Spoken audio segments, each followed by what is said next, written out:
ಪ್ರತಿ ಮನೆಯಲ್ಲೂ ಒಂದು ಗಡಿಯಾರ ಇರುತ್ತದೆ. ಗೋಡೆ ಮೇಲೆ ಮೌನವಾಗಿ ತೂಗಿಕೊಂಡು ಇರುತ್ತದೆ. ಅದು ನಮ್ಮ ನಗು, ನಮ್ಮ ಕಣ್ಣೀರು, ನಮ್ಮ ಕನಸುಗಳನ್ನು ನೋಡುವ ಸಾಕ್ಷಿ. ಆದರೆ ನೀನು ಯಾವಾಗಲಾದರೂ ಕೇಳಿದೆಯಾ ಅದು ನಿನಗೆ ಏನು ಹೇಳುತ್ತದೆ ಎಂದು? ಪ್ರತಿ ಟಿಕ್ ಟಿಕ್ ಬದುಕಿನ ಒಂದು ಹೃದಯ ಬಡಿತ. ಪ್ರತಿ ಕ್ಷಣ ಹೋದ ಸಮಯ ಮರಳಿ ಬರುವುದಿಲ್ಲ. ಸಮಯ ಯಾರಿಗೂ ನಿಲ್ಲೋದಿಲ್ಲ, ಸಂತೋಷಕ್ಕಾಗಲಿ ನೋವಿಗಾಗಲಿ. ಈ ಚಿಕ್ಕ ಗಡಿಯಾರದ ಸುತ್ತ ಅನೇಕ ಕಥೆಗಳು ನಡೆಯುತ್ತಿವೆ.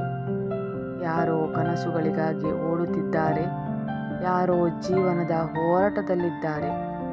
ಆದರೆ ಗಡಿಯಾರ ಹೇಳುತ್ತೆ, ಮುಂದೆ ನಡೆಯುತ್ತಿರು. ಕೆಲವರು ಎಷ್ಟು ವೇಗವಾಗಿ ಓಡುತ್ತಾರೋ ಅವರು ಏಕೆ ಆರಂಭಿಸಿದರು ಅನ್ನೋದನ್ನೇ ಮರೆತು ಬಿಡುತ್ತಾರೆ. ಇನ್ನೊಬ್ಬರು ನಿಂತು ತಮ್ಮ ಸಮಯದ ಸ್ಪಂದನವನ್ನು ಅರಿತುಕೊಳ್ಳುತ್ತಾರೆ. ಸಮಯ ಶತ್ರು ಅಲ್ಲ, ಅದು ಒಂದು ಶಿಕ್ಷಕ.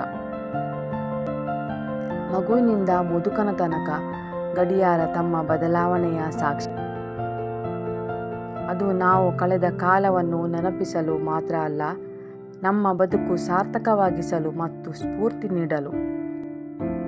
ಪ್ರತಿ ಟಿಕ್ ಟಿಕ್ ಹೇಳುತ್ತದೆ, ಇಂದು ಏನಾದರೂ ಮಾಡು, ನಾಳೆ ನಿನ್ನನ್ನು ಧನ್ಯನೆಂದುಕೊಳ್ಳುವೆ.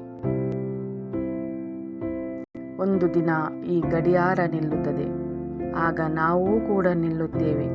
ಆದರೆ ಆ ಕ್ಷಣದವರೆಗೆ ಪ್ರತಿ ಕ್ಷಣವನ್ನು ಬದುಕು, ಜೀವನದಲ್ಲಿ ಏನಾದರೂ ಸಾಧಿಸು.